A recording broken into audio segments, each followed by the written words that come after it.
And let me go directly to my topic. Having already listened to Ambassador and his fine presentation, I feel even more encouraged. You want me to talk about it? Mine is in three parts, isn't it? The first is the importance of higher education as foundational base. Of course, higher education is post-secondary, and given the tenets of primary, where you acquire the basic skills, secondary, where you advance them, and even advance them to pointers of profession and career, is also a very important phase of our learning. And then finally, both through secondary and higher education, you also transit into the world of work. So there's a two-pronged approach there. But we also know that higher education takes you to the end of, let me say, formal classroom type of learning. It doesn't mean that the learning has stopped or, but that you terminate at a certain level in order to grow on your own now. Therefore, the higher education institutions in our country will include the universities, the colleges of education, but they also include the professional schools like medicine, engineering, business, law, and so on and so forth. So your topic that is wants to see it as a base is where I have a little bit of issue with, because it sounds to me then that unless you have been through tertiary, then you don't have the base. It's almost like arguing that secondary education is basic education. It's not, and it shouldn't be, because we all know that there are many people, very, very successful people, and I was very happy to hear the name of Ted Turner in the ambassador's presentation. We have our own Esther Oklu, so many people that time will not allow me to go into all the details, but we know all of them who may not necessarily have had the formal tertiary education and yet have become very, very effective CEOs and have raised others and groomed others and mentored so many of us who may have come into that business with the tertiary degrees. So, of course, as somebody who's worked at the university, I'll be the last to say it doesn't matter. That's not what I'm saying. It matters a lot. But all I'm saying is that it is not exclusive. It's not the only door that opens the opportunity to success in the corporate world. Experience also matters. There are people who learn on their own. Here's this gentleman who sold newspapers and so on, has a vast experience, talk of experience. So there are other paths beyond the tertiary that I want us to look at this afternoon. So I've already talked about experience, and I want to go on to talk about experiential learning, which may not necessarily be part of the formal curriculum in tertiary education. And yet experiential learning has its own huge benefits into success anywhere in the world, including success or survival in the corporate world. Therefore, I'm making a case for learning in the tertiary institutions as well as outside of the established structures. And I would like us to focus on other things, including uses of the imagination. You know what a curriculum does? It's something planned. It's planned. And yeah, sometimes we ask for your input too. We ask you what you think of it, and that's what makes lecturing so exciting, because students also bring their own perspectives to what you think you have planned. So the uses of the imagination, and I would like to put emphasis on thinking outside the box. I know it's become like a cliche we all use, but I'd like to define thinking outside the box in maybe three basic ways by posing questions. For example, what can we, what does this, what we are doing right now, what does it really look like? And yes, you may need a tertiary degree, but not necessarily so. what does the current practice look like? What are the features? What are the characteristics? So we can also pose other questions, including, after studying the phenomenon as is, looking at its features and its characteristics and so on, how about what can we do to improve these? In the first place, are there problems with them? If so, what are those problems? How do we improve on them? So I'm promoting dialogue as a way of building confidence and competencies in surviving anywhere, including the corporate world. Looking at what is there, and then also going on to other questions such as, what can we have as an alternative? Is this efficient enough? Just recently, we've had all kinds of videos and so on going around about our cocoa industry, how people are still using, So then it's us, those of us who have had our tertiary education. What have we done? How have we linked our experience, our teaching, our learning to our real needs? I'll come to that in the second part of your question. So I'm raising all of these to show that, yes, the qualification is important, but it doesn't end there.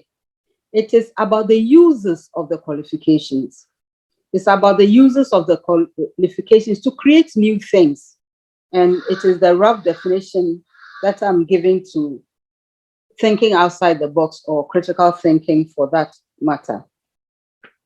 Therefore, in other words, I want us to put a lot of emphasis on the uses of imagination, of resolve, of determination to dream different things, more efficient and satisfying ways of achieving better results. Things can be improved, and not always being satisfied with what is there. So yes, they've always used the cutlass to cut the cocoa, and we get the cocoa and we export. Have we ever bothered? How else can they do things differently? And what are we doing with our programs at the tertiary institutions to ensure that things are done better? I'm using the cocoa because it's now in the news, but you walk to the beach too. Or I just at dawn crossed the Volta. I was coming in from Karachi, and I see fishermen on the sea. Then on the lake. And I asked myself, so for how long have they been fishing this way? And then I posed the, thinking about my presentation, just turning the questions in my own mind. Are we also waiting for someone else to come with a more efficient way? Or, so where are we in relation to these people who feed us? And Ambassador just talked about the women in the markets, always going for loans and always being behind, and generally, and always running into debt. What structure of finance should be imposed to support them to become so independent that they don't always need these loans? And perhaps through that, the business can move from the tabletop to something else. So these are some of the things I thought I wanted to bring to share.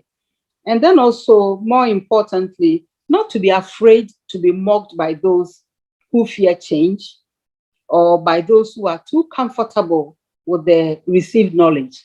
That is the way we've always done things. Yes, they have worked, but can things work better? Can we be more efficient?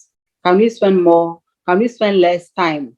Can it be less tedious? Can it be more efficient? Can we make more profit by this? And so on and so forth. And I think this is where we all come in, you and I. So I think, I have given a few thoughts on the importance of higher education. Higher education is very important, but higher education ought to be linked directly to the needs of society. And that brings me to... Is that okay? Can I continue? Hello? Hello, Prof. I think you're... Prof, yes, please, you're back. I can continue. Yes, please. Okay. So it takes me to the second area, which is linking academic wealth academic programs into world-time solutions. Very, very important. This is very, very important because it's part of a lecture series I'm preparing to give to the University of Cape. And upon reflection, I'm questioning the way in which we have structured our programs. Okay, so that is something I can talk for a long time, but I know we don't have forever. So I'll just make very brief comments. You know, every so often, we have new programs in relation to whatever is trending, whatever is global. And I think that is useful, but perhaps we can do things differently. For example, why do we have universities? What is a university? Why do we have higher learning? What do we want to achieve from it? What is the rationale for the institution?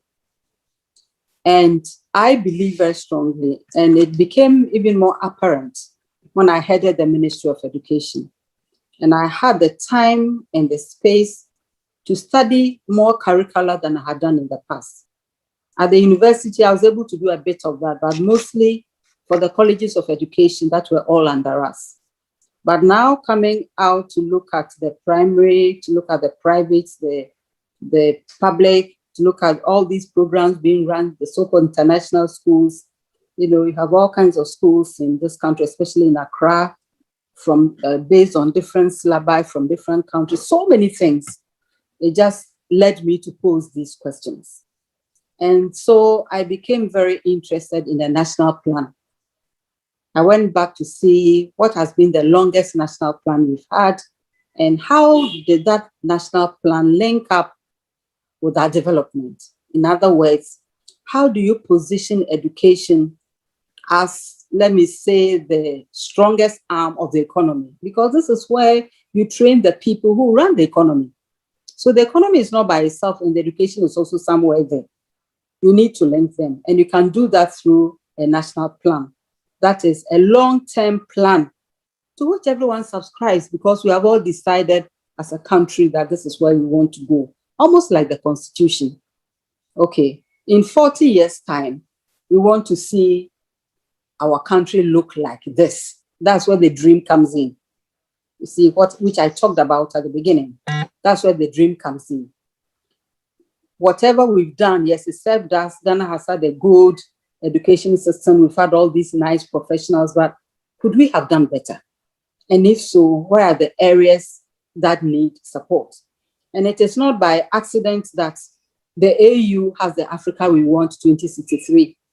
Some of us were very, very lucky to have read parts of the drafts and given input, you know, and it's quite an exciting document, except that in public discourse and so on, sometimes I don't even hear us talk about it. It's important that we look at that.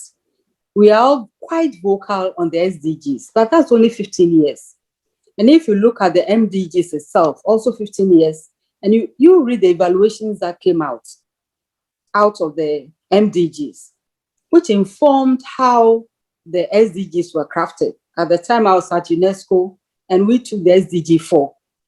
And so you'll see that we've crafted the SDG in a way that allows countries to be adaptive. The MDGs didn't give us that kind of leeway.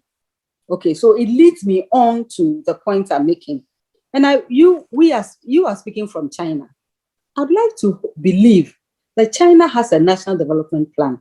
I don't know for how long and where you are at.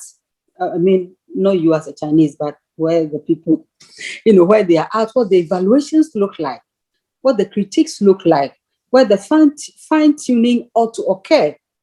Do we have similar? I don't think so. Okay, but we can. It's never late. Canada has one. Asia has one. So when we say, oh, Malaysia is improving and Singapore, it's not by accident that these things are happening. We have our ECOWAS one, and I believe we worked on even up to the medical school. That was the time I was on campus and we're starting our medical school. So that let's say you have your training in Gambia and another person trains in Ghana. There should be some commonalities. And that is what EU has one. So if you read all these development plans, then you can understand how the countries are moving in those directions. I keep saying that, let's say Ghana is doing well. But if Ghana is doing well and Togo is not doing well and Mali is not doing well, then Ghana will feel threatened, you see. So those linkages also will have to be to be established and maintained. Of course, there'll be some variations, but the common threats ought to be there and ought to be linked. In our economy, for example, we still have an economy that is based on raw material. And sometimes the most unprogressive modes of production, you've seen the cocoa, gold, it's not very productive now. We see all the trouble we are having, and so on and so forth. Therefore, how do we come in? Okay. So if our base is raw material, and if you read every educational reform since that is back in this country, you'll also see the common concerns. They have not changed. Nothing much has changed. And this is where you see where we can go right. Everyone focuses on technical education. But you and I also know that very few people choose technical education as a first choice. So you need to ask yourself, why is this the case? If this is where the government's need is, we have 1D, 1F. What type of people will be working in the factory? What type of people will be fixing the machines, will be maintaining them, will be using the reagents, will be watching the process from sugar cane to sugar? You see? So where are you training those people? So where should our emphasis be? Now, right now, going back to my earlier set of questions, what does it look like? It doesn't look good because it's not a first choice. And if you look at even the secondary technical schools and you look at the performance of the technical students there, you will know. If you look at the state of our technical schools, you will know. If you look at the state of our former polytechnics, you would know. And that was why we created the links and raised the status of learning at the polytechnics to technical universities. Because you need a higher caliber of people to be working in those factories and becoming very efficient. Otherwise, you risk training people who will be doing work that machines are doing now. So it means that you'll be putting money into training people to become unemployed. And which government should do that? You see, so we are talking about we are still on our topic of relevance. So it's not so much about access and quality and so on, but they should be linked to relevance. It is the relevance that grounds the quality, because then you are making use of something that is helpful to your economy. Okay, so taking all of this into account, it means that you need to look at the technical skills. And how do you do it? What are the foundational subjects for technical education? It's science and math. Look at our performance in science and math. Just go to WAEC. I did that. I traced it from the 60s. We did a fine chart and we saw where the issues were. The average child is afraid of math. And yet you grow up to realize that, but this is a subject that is so much fun. Math is all around us. I see something behind you. It's a bookshelf. I see this is all math. But you won't find it in the textbook. If a child likes football is all mathematics. Look at the number of players. How many? 11, isn't it? The football pitch, isn't it a maths construct? It's a rectangle, isn't it? The football itself, what's the shape? All of these are there. And if you can just bring it close to the classroom and get the child's interest, all the myths about mathematics will disappear. So we cannot say that, math is for a few people. Which few people? How do you determine those few people? And I used to argue at the ministry that, listen, if you are saying that it's for a few people and it's not for all of us, then why do you make the subject compulsory? You make it compulsory because it's necessary. You make it compulsory because it is relevant. You make it compulsory because it can be studied. And if it can be studied, why is everybody failing? it means there's a problem somewhere. So you go back to my early set of questions. There is a problem. Say, this is not working properly. Where is the issue? How come in school A they pass and in school B nobody passes? So again, maybe at some point I'll share with you all the interventions that we made in order to ensure that we are raising this quality. So you don't, they don't send you to the technical department because you are not good in science. And the irony is that this is the place you need the science most.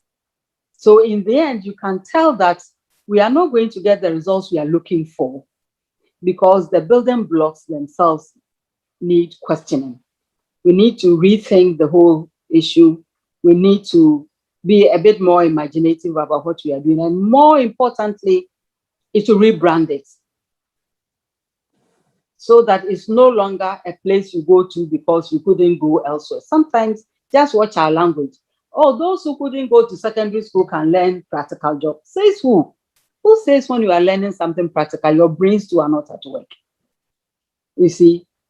So there are so many things that we need to look at in terms of making specific academic programs. The programs will be specific to your needs as a country.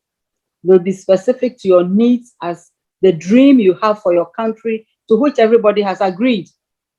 If we decide we need to own our resources, if we decide we need to transform our raw material into finished products, if we decide at the WTO we need to have a voice and determine how much we get for our products, and also bargain hard on how much we are paying for other people's products, then you need to turn around your education a little bit, okay? And that will ground you in your true sense of independence to be able to move your country forward as much as you can. How much time do I have left? You have about 10 more minutes. Wonderful. 10 minutes. Okay. Now, the third one, how to overcome challenges. Interesting, isn't it? In pursuit of one's academic career. Educational career, yeah. Yeah. I always look at the word challenge. And again, I like to turn things around. What have been the successes? You see, having attended so many conferences, one of the things that I observed was every time you come out of the Africa panel, you feel so depressed. Because it's like all the challenges are in front of you, and no one is showing you what to do about them. Okay? No one is showing you how to turn the challenges into opportunities or how to overcome them. You see? So, yes, I'm not saying we should ignore the challenges. I'll be going through some of them. But I also want us to know that, yes, the challenges will be there, but the challenges are also meant to be confronted, and the challenges need not stop us. The challenges may not be the same regarding your gender. You know what I'm talking about. You talk about harsh criticism, my looks. What has it got to do with anything? Of all the things I've achieved in my life, that's how I was introduced. And I've made a note and I'm going to share it with my daughter this evening. I said, Marge, can you imagine? You see, so that's a challenge for you. That's a challenge. And no male will be introduced that way, ever. See, anyway, let's go on. So there'll be biases. Educational career as what? As a lecturer, as a consultant, as, in different ways. It means you really need to stay long enough to rise to the top. And there are so many things that will stop you. Sometimes it will be simple lack of opportunity. Okay? You just never had a chance. So that is out. And even when you have a chance, there'll be things stopping you. They believe that, bright women are not beautiful. So what? What are we supposed to do? Have plastic surgery? Yes. Prof. No, let me go on. I'm just teasing you. So sometimes the environment can be harsh, okay? And competition is also tough. Sometimes your role as a woman can't stand in the way. Sometimes the issue of money can't stand in the way. And then also the issue of opportunity. So to turn these things around, I feel that we need to work on our confidence, on our determination to succeed. And I like the point Ambassador made about others have gone through more harsh challenges than we ever can. We can learn from them. Okay, we can learn from them. We can learn to defend them. Just recently, there was a certain post going around the social media when Angela Merkel, Chancellor Merkel, retired. I don't know if you saw it, and there was applause for her. And there was all this thing about how she lives simply and so on and so forth. And I said, in this country, they would have made your hair the issue. Are we serious? So you see, we need to determine where we want to go and what we think is important. Okay, so they are not new. We have our forebears. The ambassador mentioned some of them. When Yaa Asantewaa decided to fight for the country, I don't think she was interested in her looks. She was determined. She saw something wrong and she went there to correct it. And today we are free, you see. And the first female to get into parliament on her own steam in the 50s is a lady called Mabel Davdankwa. I was so enamored with her. It's one of my finished products. I wanted to do a book on her. I have about 3 articles on her already published. So I kept asking myself, in the early 50s, what was it like? If today we are complaining and screaming and yelling, what was it like for her? I was very lucky in my research to locate the family. I know she's passed and got a few pictures and so on. But now so many people who did beautiful things are still alive. We can find out what their results were, and then others can learn from them. So yes, our history is full of triumphant women. Even in the army, look at the history of the Dahomey in the Amazons, even in the army, okay? In industry, everywhere, healing, name it. And I don't think that they got there without challenges. They did, and I believe they still do. Okay, so all these triumphant women are worthy of being celebrated, and let us not put unnecessary challenges in their path to make them feel less confident. We need to feel confident. We need to see what we are doing is helping other people. It is morally right. It is legally right. That is where it should stop. And let us not bring extraneous things that will rather demoralize them. Then we can sit back and say, we don't find the women. Why are you going to find them? Okay. So I think that there are people who fought for what they've become. And so can all of us. We have their examples to learn from. We have their sense of determination, their conviction for a better future for their nations, a more just nation, people grounded in the faith and in the belief that they can solve their problems. We have all these examples of women in every sphere of life in our country. We are very, very blessed indeed. Even if she's a small scale trader in the market, you'll be surprised how many younger people she has mentored in that market, also to be able to stand on their own. So these are all examples that we can all learn from. The challenges will be there, new ones will come, and yes, some will be cultural, some will be historical. I think a lot of them are historical, especially in education. And this is how I wind up my presentation. If you have any doubts, look at the history of education in this country. And I'm not talking about traditional education, which every people have all the time. I'm talking about the so-called formal style classroom type education that came through the castles. It came for the boys. It didn't come for the girls. And I remember in my earlier research on that part of education, I asked myself, so what did the girls do?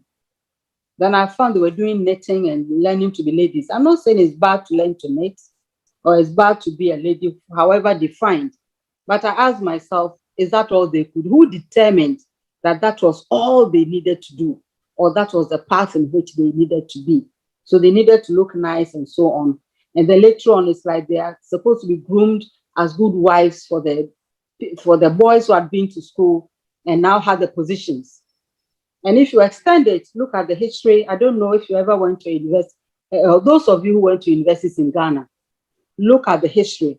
In my own University of Cape Coast, there was only one women's hall of residence called Adishi Hall. It was the smallest.